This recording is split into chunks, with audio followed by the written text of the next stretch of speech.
Savoir guérir les mots par les mots, ils savent bien le faire, ces écrivains. Et ce numéro de votre émission Mon âme, ma passion est consacré à la littérature togolaise.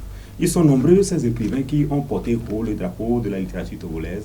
Nous avons invité pour vous l'un des pionniers de la nouvelle génération. Nous allons le découvrir ensemble dans quelques instants. Edwige, bonsoir. Bonsoir, Estino les passionnés, comment ça va? Ça va bien, et chez toi? Je vais hyper bien, aujourd'hui on parle de poème, on parle un peu de l'amour, donc ça va. Tu connais, je n'ai pas entendu, tu dis? Le mieux c'est de ne pas attendre. De ne pas attendre quoi? Bonsoir, chers Non, téléspectateurs. ça dit termine ce que tu dis, de ne pas attendre quoi? Parce que souvent, Estino, s'il te plaît, laisse-moi terminer. Tu ne termines pas. J'ai terminé ce que j'ai dit, c'est toi qui n'as pas écouté. Salut. Je ne sais pas si tu es... je sais pas. Bon, l'important... Chers internautes, bonsoir, comment vous allez? Je me porte super bien. J'espère que vous avez passé une belle semaine. Bonne arrivée dans l'émission Mon âme, ma passion. Tu parles avec... tu parles comme une Miss Togo. Attention, hein, c'est pas toi la Miss Togo. Hein, parce qu'on a tous vu l'élection l'autre fois. Même si je ne suis pas Miss Togo, je suis belle à ma manière. Oui, c'est les Akbosso qui font la loi maintenant. Et il y avait eu un temps, nous aussi, ceux de Pelé, on a fait la loi, donc c'est pas... Là, toutes les femmes sont belles. Madame et Voilà. monsieur, bienvenue donc, dans l'émission Mon âme, ma passion. Comme on vous l'annonçait, nous avons invité pour vous l'un des pionniers de la nouvelle génération des écrivains togolais. Il s'appelle Inextinguible de Tin Lee. Voilà. Bonne arrivée, chef. Merci, monsieur Estino le passionné. C'est un plaisir d'être avec vous ce soir. Quand tu es écrivain, tu es beau. J'imagine, je suis en même temps jaloux. Hein. Un écrivain qui est beau. Alors que les écrivains... Et le truc que j'avais dit, tu l'as pas entendu là. C'était mieux que tu n'entendes pas, hein. Ah bon? Je t'assure. Sinon là, j'espère que tu ne... tu allais nous laisser le plateau. Hein, avec tes écrits. Non, même pas. Ah bon? Tu es sûr? Oui, je suis sûr. Ah bon. Sûr. Oui. À la page 45, là, j'avais lu un truc là-bas. En tout cas, on va en parler. T'inquiète Ok, pas. on verra bien.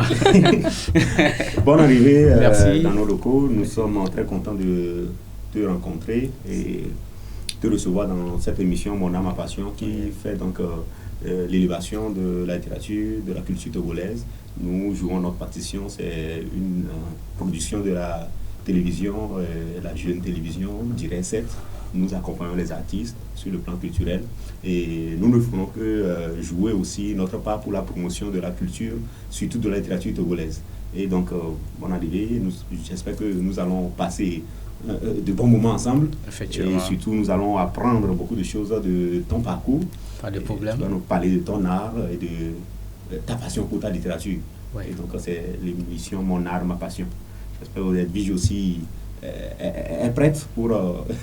il y a une rubrique qu'elle a préparée pour toi là. Pas de problème. Quand le moment arrivera, j'espère qu'il n'y aura pas de soucis.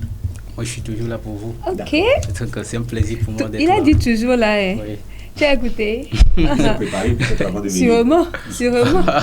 Alors, si vous êtes sur YouTube ou sur TikTok, sur les réseaux sociaux, tapez seulement Dirait 7, vous allez tomber sur nous.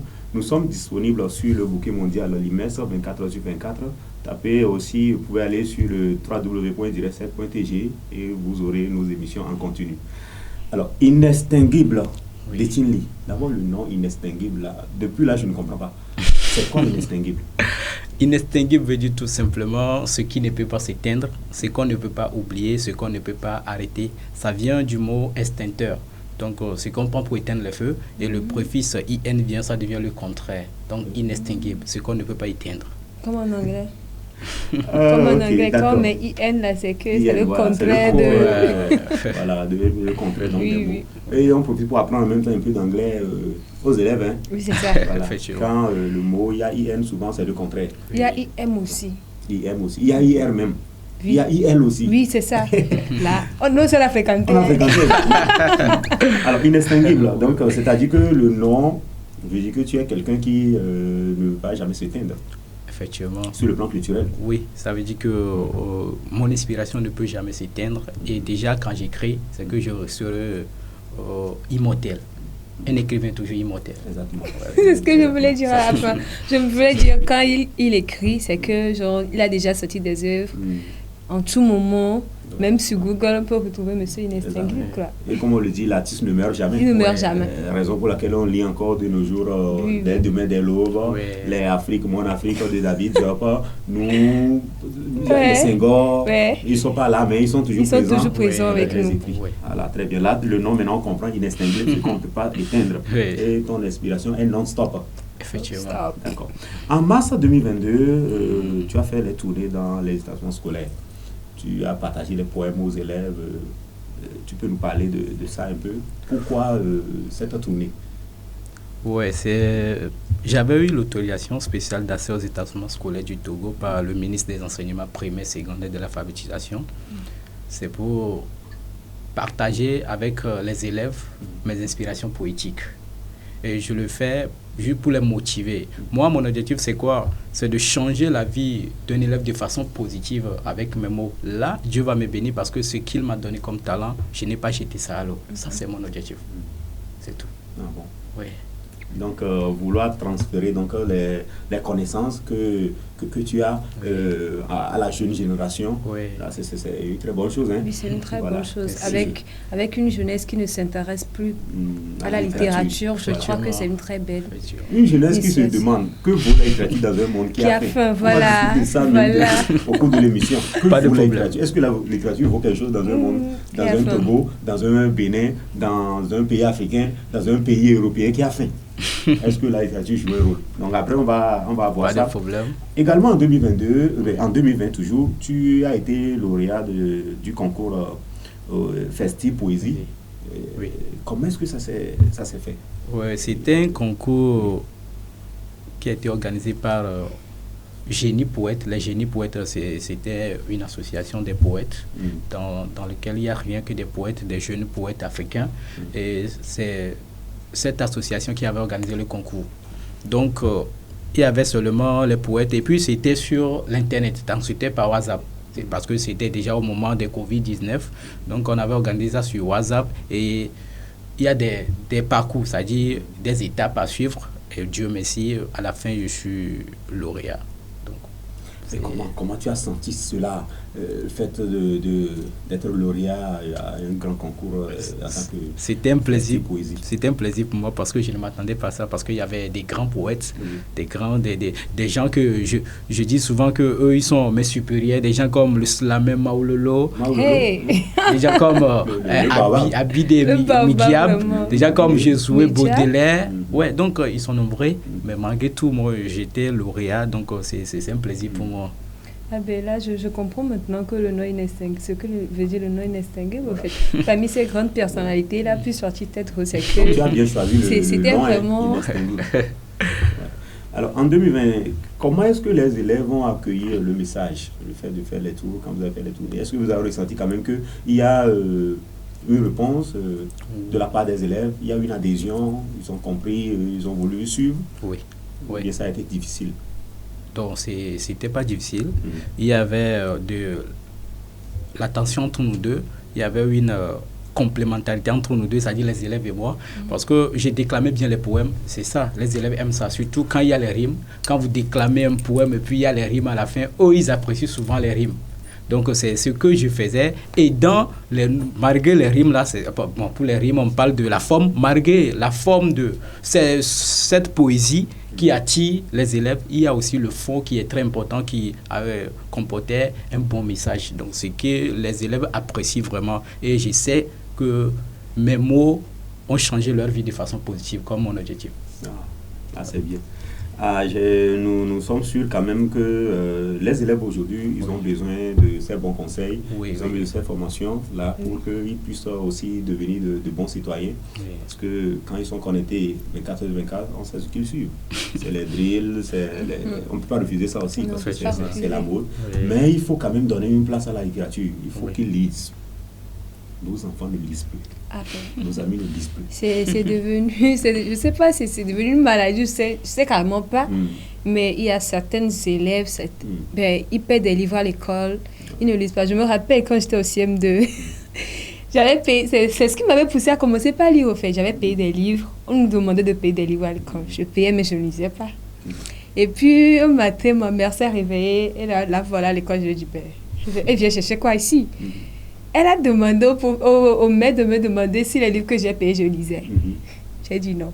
Je t'assure, le jour-là, la manière dont on m'a chicoté. La manière dont on m'a chicoté. Elle dit, ben, c'est mon argent qui paie, en fait.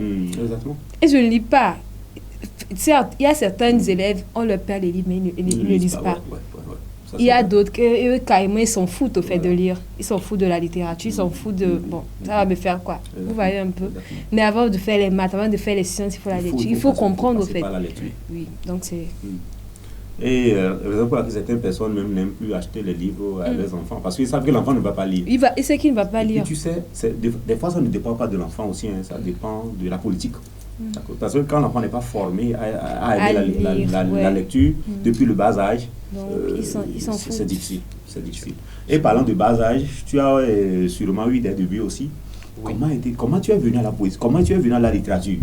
Je ne comprends pas. En fait, déjà, moi au collège, moi je n'aimais pas la littérature. Moi j'étais scientifique, j'aime les sciences. C'est arrivé en seconde. Moi j'ai fait la série D, j'ai eu le bac D. Donc c'est arrivé en seconde que j'ai commencé par aimer la poésie ou bien la littérature. C'était avec le cours de la versification en français. C'est ce qui m'avait donné envie d'aimer la littérature. Le cours qu'on fait avant le commentaire composé. Voilà. D'accord. C'était le cours là qui m'avait poussé à aimer la littérature. Et c'est grâce à ça que j'ai commencé à écrire. Et mon premier poème que j'avais écrit était intitulé « C'est inextinguible ». Je vais dire c'est inoubliable. Est-ce qu'on peut avoir une petite déclamation de ce poème? Est-ce qu'il se rappelle? Ça dure un peu. Est-ce qu'il se rappelle? Il se rappelle seulement du titre. Donc le titre qui est devenu aujourd'hui mon pseudonyme. Donc inextinguible. Ah, okay. C'était en quelle classe déjà? C'était en seconde CD. Seconde CD. Ok.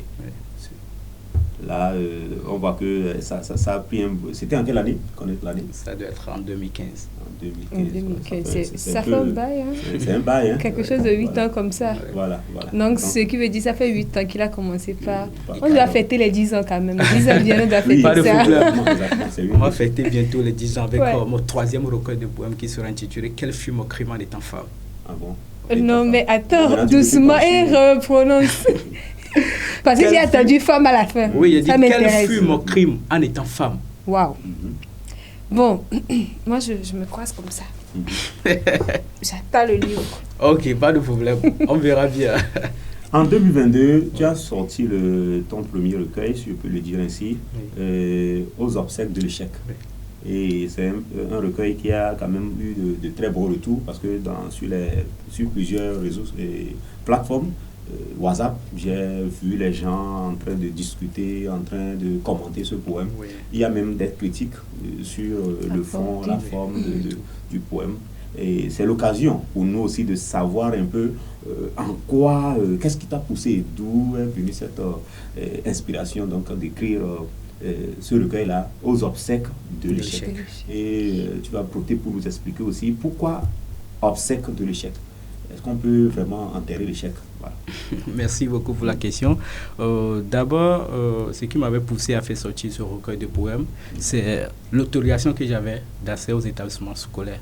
Donc je me disais, à chaque temps quand je vais dans les établissements scolaires, pourquoi ne pas écrire davantage des poèmes pour partager ça aux élèves? Parce que j'allais seulement avec 2 poèmes, mais maintenant je me suis dit, pourquoi ne pas essayer d'aller avec un livre?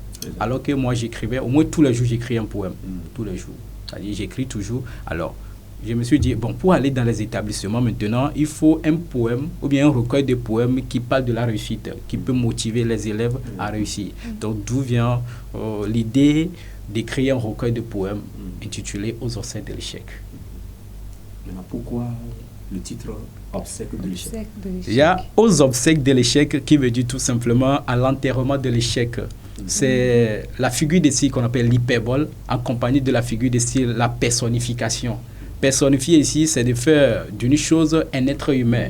Donc ici, j'ai fait de l'échec un être humain qui est décédé et on va l'enterrer. Donc ça veut dire à l'enterrement de l'échec. Donc ici, enterrer son échec, c'est réussir. Donc je peux dire que dans ce recueil de poèmes, les poèmes qui se retrouvent dans ce recueil de poèmes, quand vous lisez et vous mettez en pratique ce qu'on a dit, c'est que vous allez enterrer votre échec. Wow. C'est tout. Wow. Comme je le disais en introduction, les écrivains, ce sont les gens qui, à partir des mots, arrivent à guérir les mots. C'est-à-dire les mots écrits arrivent à guérir les maladies que les gens ont. Et en l'écoutant parler, je crois que j'ai raison. Oui, vous avez raison. Vous avez le verbe un peu... donc c'est une très bonne chose. Merci beaucoup. Alors après, donc, aux obsèques de l'échec, Oui. le deuxième poème que nous avons même à la table ici, c'est L'amour sacré secret. Oui. Et quand j'ai montré ce recueil à Edwige, Edwige commence par sourire. Je dis, pourquoi tu souris? Edwige dit que c'est maintenant que tu as touché même le point. On parle de l'amour, on parle de la gente féminine. Donc Edwige est très, très contente pour ce recueil. Hein. Alors dis-nous un peu, comment est-ce que tu as eu l'inspiration pour écrire ceci? L'amour sacré secret. L'amour sacré secret. Oui. Tout d'abord, moi, je me suis de tout ce qui se passe autour de moi. Je suis un poète réaliste. Donc, je me suis inspiré des faits de mes amis ou bien des proches. Tout ce qui se passe entre eux, par dire côté amour, il y a les déceptions et tout. Donc, moi, je me suis de toutes ces choses-là.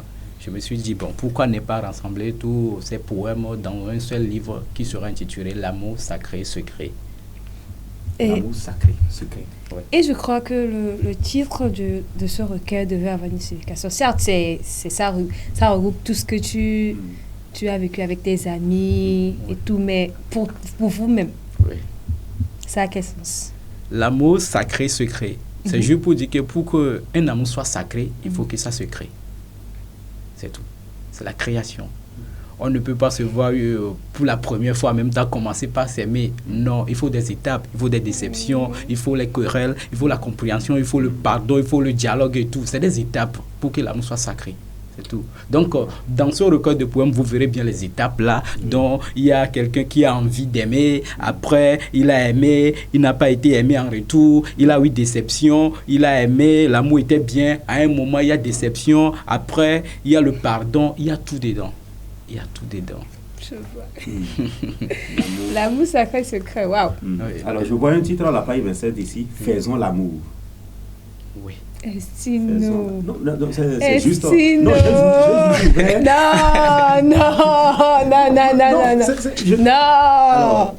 non, Estino, non. Je lis, il est là, c'est le moment de... Lis. Parlons d'amour, faisons l'amour. Arrête de parler des autres, parlons de toi et moi. Éteins la lumière. Que je continue? Je peux continuer? Pas de problème. Vas-y. Hein? Pas de problème. Pas que... Ok. Éteins la lumière. À deux dans le noir, où le silence règne, faisons l'amour. Donne-moi ton petit cœur, et je te montrerai l'amour. Les amoureux se font la guerre, mais toi et moi, faisons l'amour. Je m'arrête là. De quel type d'amour vous parlez ici? Ça, c'est l'amour entre un jeune homme et puis une jeune fille. Faut pas dire une jeune fille, dis encore un homme et une femme. Et sinon, elle ne comprend pas bien les choses. Faut dire pour donc, que ça soit clair. Un homme et puis une femme, ça dit les mariés. Merci, tu as bien précisé. Les mariés. Oui. Parce qu'il faut préciser. Pas pour les célibataires. Bon, je me mets à la place de mon élève. Oui. Il prend ce poème, faisons l'amour. Parlons d'amour. Faisons l'amour. Lui, en même temps, il saute, hein? Il saute de joie. Parce que le poète l'invite donc à faire l'amour. Et quand il éteint la lumière, là... oh non, c'est gâté. C'est gâté. Donc j'espère que ça, c'est pour les mariés. Voilà. Fallait préciser. Il faut qu'on précise ça. Et puis, ce poème, je me suis juste inspiré d'une chanson d'un artiste béninois, Nikano, qui a pour titre « Faisons l'amour ». Donc, le premier jour, j'ai écouté la chanson, en même temps, je me suis inspiré, puis j'ai écrit ce poème aussi. En tout cas, l'amour sacré, secret. Ouais, vous verrez bien dans le poème, à chaque poème, à la fin, il y a la date et puis l'heure. Voilà. Donc c'est juste pour me rappeler de ces moments-là. D'accord. Est-ce que ce livre-là, dans ce livre-là, on peut retrouver toi-même? Oui. On peut te retrouver? Oui, parce que dans ce poème, il y a une partie de moi aussi dedans.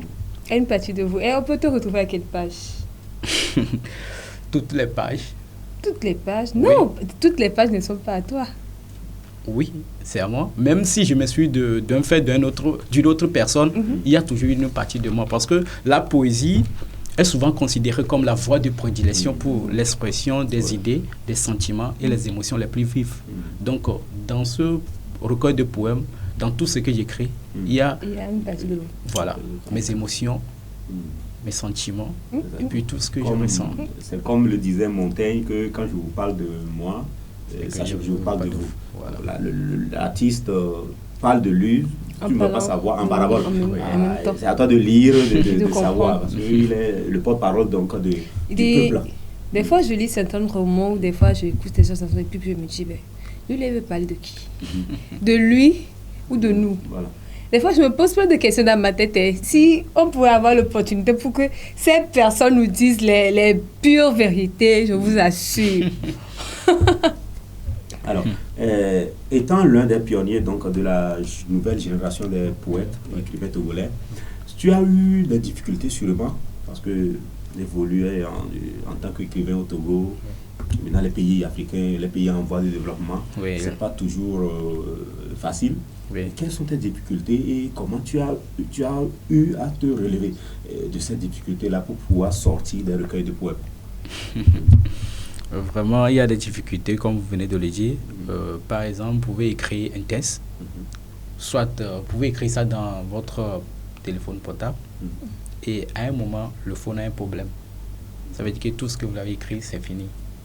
Vous allez chercher l'inspiration à écrire encore, mais c'est fini, et puis c'est fini, quoi. Ça ne va plus venir. Il y a des fois, vous allez écrire dans un cahier, et puis quelqu'un qui va venir, puis prendre le cahier, et puis c'est fini. C'est-à-dire que vous allez commencer à imaginer comment il va faire encore pour écrire encore un autre poème du même thème. Vous allez chercher, mais pas trouver. Ça, c'est une autre partie. Deuxième partie, mais comment éditer le recueil de poèmes? Comment éditer? Ça, c'est le plus grand problème. Parce que éditer un livre au Togo, ce n'est pas facile. Il faut aller dans une maison d'édition, signer le contrat et tout. Bon, avant de signer le contrat, mais il faut les corrections des tests. Peut-être la maison d'édition peut accepter, la maison d'édition peut refuser aussi. Bon, mon recueil de poèmes aux ancêtres de l'échec a été refusé par au moins deux maisons d'édition.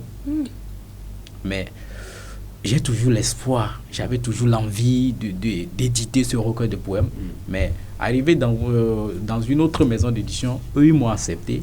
Et voilà, j'ai édité mon premier recueil de poèmes. Donc, je peux dire que c'est les étapes là. Imaginez, vous arrivez dans une maison d'édition pour éditer votre livre, et puis on vous dit que non, nous ne pouvons pas éditer votre recueil de poèmes parce que ce n'est pas bien, ou bien ils vont donner des raisons.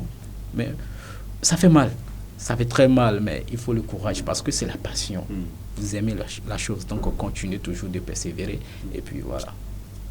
Très bien. Mesdames et messieurs, si partout vous nous suivez, sachez que nous sommes donc dans l'émission Mon Art, Ma Passion, et une émission qui est réalisée et produite par la télévision Direct 7 qu'on retrouve sur le bouquet mondial l'IMES 24/24, 7 jours sur 7. Et si vous voulez passer dans cette émission, la voie est libre pour vous, juste contactez-nous et nous allons vous expliquer donc les conditions. On fait une courte pause avec le jingle et on revient pour poursuivre l'émission.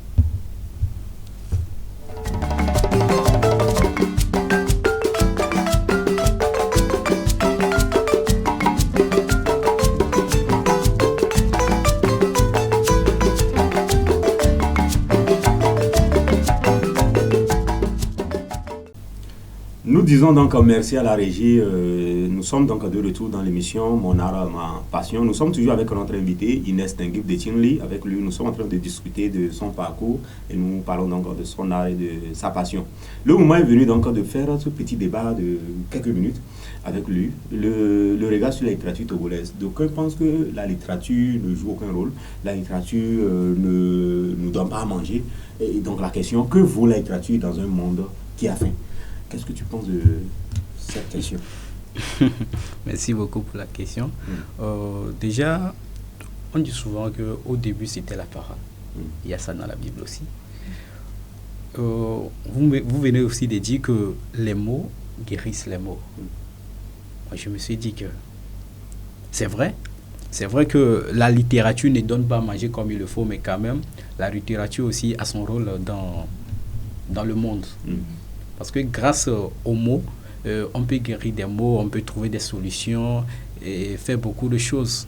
Par exemple, aujourd'hui, moi, j'étais allé dans un établissement scolaire et j'ai déclamé un poème. Après avoir déclamé le poème, il y a un élève qui a commencé par pleurer. Je me suis approché de lui et je lui ai dit, mais pourquoi il pleure? Il me dit que c'est comme ça, il avait perdu sa maman il y a de cela un mois. Donc, quand elle m'a dit ça, j'étais touché. Parce que moi aussi, j'avais perdu ma maman il y a de cela 3 mois. Alors, j'ai consolé cet élève, je l'ai consolé avec des mots et grâce à moi, il a encore le sourire. Moi, je peux dire que mes mots ont guéri cet élève-là. Ce n'est pas forcément donner à cet élève de l'argent pour manger ou bien donner, acheter quelque chose à manger, mais juste avec les mots, il est guéri. Il se sent bien. Donc, je peux dire que la littérature aussi a sa place. Exactement. Donc, c'est-à-dire que la littérature, malgré que le monde a faim, la littérature aussi a besoin de rester pour jouer son rôle. Oui. Voilà, parce qu'on guérit les mots, donc par les mots. Merci beaucoup. Merci. Donc, c'est le point de vue de Inès Tenglip de Tin. Oui. Nous sommes donc arrivés à un moment où Edwige a une rubrique, mon jeu, votre défi. Donc, je laisse Edwige avec son jeu. Tu as seulement 3 minutes. Pourquoi 3 minutes, Estino? Pourquoi 3 minutes? Estino, pourquoi je souris? Je dois sourire. Parce que tu sais qu'au fond, là, ça va faire mal. Je suis là, on verra bien. Non, genre, quand on parle d'amour, je ne blesse pas. Tu vois, quand on parle un peu d'amour, là, je ne blesse pas. Juste que je pose des questions, juste des petites questions, sinon, c'est rien. Okay. C'est bon, on y va. Ouais, alors, chers internautes, bonne arrivée dans leur rubrique. Mon jeu, votre défi. Monsieur Etienne, bonne arrivée. Merci. Alors, mon jeu se situe comme ça. J'ai 3 catégories pour vous. Et chaque catégorie, à chaque catégorie, vous remportez 5 points si vous répondez à toutes les questions. Pas de problème. C'est bon, c'est des très petites questions. Parce que je sais que vous lisez beaucoup. Beaucoup même. Ah bon? Oui. Bien sûr. Ben oui, je suis sûre. Alors, on y va. Je vous donne le titre de certains recueils de poèmes, de certains livres, et vous me donnez l'auteur. C'est bon? Ah, on va essayer. On y va? On va essayer. Le Misérable. Je sais pas. Oh! Si ça a fait mal, je crois. Il vient de perdre combien de points même? 1,25. Ouais, 1,25. Je te note tout. Le Misérable, c'est un recueil de Victor Hugo. Oui. Nuit de cristal.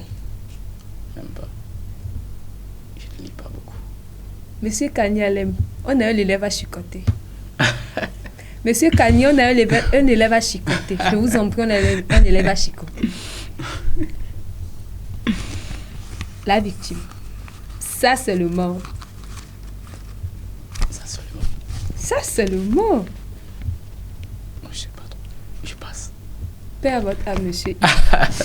Paix à votre âme. Amen. Paix à votre âme, monsieur Yves. Je suis désolée, il ne vous connaît pas. Alors, donnez-moi le nom de 4. Bon, je tombe dans ma deuxième catégorie. Alors, vous venez de perdre 5 points. Oui, et je suis sincèrement désolée pour vous. Oui. Parce qu'à la fin, vous aurez une punition.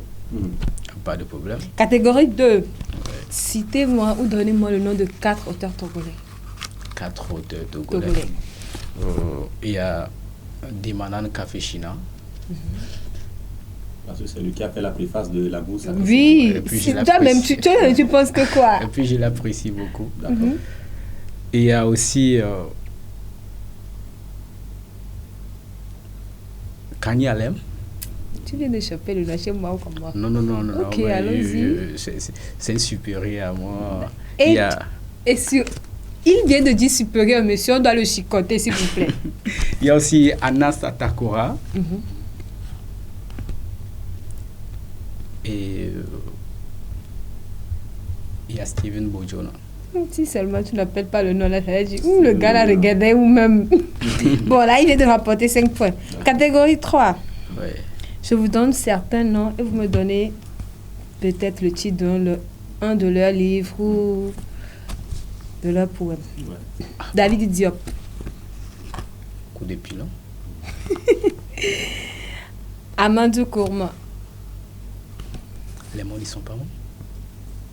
Les mots n'y sont pas morts. Kossi et Fouy. Ah, je passe. Tu passes? Ouais. Alexander Pop. Je passe.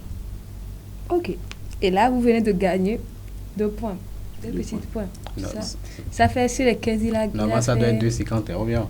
Oui, normalement 2,50, mais si voilà. Tu veux me rappeler. Un mathématicien en plus, c'est rien, c'est rien de grand. Ça fait 7,5. Voilà. D'accord, vous avez perdu sur 15. 3 catégories. Il a la moyenne quand même. C'est la moyenne. La moyenne chez moi, c'est 9. Ah oui. Chez moi, la moyenne, C'est c'est la 9. barre Je un suis peu désolée. de ce côté. Pourquoi? Les femmes. C'est dans votre domaine. Non, Non, comment? C'est dans votre domaine. Je suis désolée pour Mais vous. il faut quand même, il y a une réalité quand même qu'on Ouais. doit, tu sais, nous devons lire les autres aussi. Effectivement, oui, il le On faut. dit, c'est au bout de l'ancienne compte. Quand il se la nouvelle, c'est la nouvelle. Fait partie de quelque part, il faut juste avoir cet truc-là, comme ça, ensemble. Parce qu'il y a des artistes qui n'écoutent pas leurs chansons. Eux, on les connaît. Les artistes, les choses. Mais nous, en littérature, il faut que au moins Ouais. les écrivains, au moins, Ouais. Savent que- s'achètent des romans pour Ouais. lire, partager un Ouais. peu de trucs là. Tu vois, donc voilà. Alors, nous sommes un peu en train d'aller vers la fin de l'émission. Ouais. Seulement que tu as un mot de cœur. Tu as un mot à l'endroit de tous ceux qui t'écoutent, tous les internautes, téléspectateurs qui le suivent. Quel sera ce mot-là? Et ce sera le mot de la fin. Merci beaucoup. Ce que je peux dire actuellement, que tout ce que Dieu fait bon. Alors, en tant que jeune, ayez le courage, ayez toujours le courage de persévérer dans tout ce que vous faites. Aimez, pardonnez, dialoguez. Car après tout, c'est ce que vous faites qu'on retiendra de vous. Merci. C'est ce qu'on fait qu'on C'est retient ce que de vous nous. faites Ouais. qu'on reçoit de vous. Moi, je m'attendais à une petite déclamation Ah bon? islamique ou Sérieusement, c'était une politique. déclaration aussi. Rassure-toi. Mais si vous voulez que je déclame un poème, pourquoi ne pas le faire? Allons-y. Juste un J'ai poème. envie d'écouter. Alors, je m'engage. Je m'engage à avoir pour ennemi la paresse. Pour cela, je dois beaucoup travailler sans cesse. Comment faire pour réussir? C'est ma promesse. Souffrir et réussir, c'est mon stress. Je m'engage à faire de ma vie le déterminisme. Ma régularité au cours doit être un fatalisme. Et mon ami sincère doit être l'optimisme qui fera de moi ennemi du défaitisme. Maman, je m'engage à changer tes peines en sourires. Pour cela, je dois me battre pour nourrir ma connaissance et réussir, afin que tes sourires deviennent un jour tes mauvais sourires. Papa, le peu que tu as, donne-le-moi. Ne donne pas de la valeur au surmoi. Mets dans le tiroir de l'oubli ton émoi et tu verras les résultats de ta responsabilité pour moi. Si 1000 personnes ont échoué sur un chemin, moi je vais réussir même en étant un petit gamin. Je suis prêt à tout pour ma réussite de demain. Là, vous verrez les résultats de mes efforts dans ma main. Pour ma famille, je ne suis pas une erreur. Pour cela, j'embrasse le travail comme mon âme sœur. Je m'accroche à lui des minutes, voire 2 heures. Ceci est indispensable au bonheur. Je m'engage à changer ma libido en réussite. Et elle restera la seule chose qui me cite. Mes cahiers seront mes amis et mes sites. Et mon rêve de réussite se réalisera si vite. Je m'engage à réussir cette année, car c'est pour la réussite que je suis né. J'ai divorcé avec l'échec, même si le mariage est inné. Et ceux qui veulent me voir échouer seront étonnés. Merci. Bravo. Merci La beaucoup. partie où j'ai Vraiment. bien retenu là, Oui. je ferai de mon libido ma réussite. C'est là-bas même j'ai retenu. Non, sérieusement, je vous assure en fait, il faut vraiment que la jeunesse comprenne au fait. Certes, je fais partie de la jeunesse, mais il y a certaines choses qu'on doit limiter. Je peux le dire comme ça, Oui. qu'on doit vraiment limiter au fait. Sinon, Inextinguible, vraiment, on a eu chaud au cœur. ah ben moi j'étais partie même. C'est mot fou et droit qui fout droit. Alors, Edwige, nous sommes Oui. presque à la fin de l'émission. Et voilà, ton mot de fin. Merci de nous avoir suivis, chers internautes. On se retrouve la semaine prochaine. Bisous à vous. Alors, chers internautes, mesdames et messieurs, nous sommes donc à la fin de notre émission Mon âme, ma passion. Cette émission est consacrée aujourd'hui à la littérature togolaise. On a répondu à la question: que vaut la littérature dans un monde qui a faim? Et Inextinguible de Jinli était notre invité. Avec lui, nous avons donc passé de bons moments, on a discuté ensemble. J'espère que vous avez donc apprécié sa déclamation de la fin. Et partout où vous êtes, sachez que le bonheur reste toujours à ceux qui croient en Dieu. Et demain, il fera beau, comme le dit Caporal Wisdom. Nous gardons les contacts juste pour une prochaine émission très bientôt. Là où vous êtes, sachez que Dieu est de votre côté et gardons le sourire car demain il fera beau. Ciao, ciao. Demain il fera beau. Demain, il fera beau.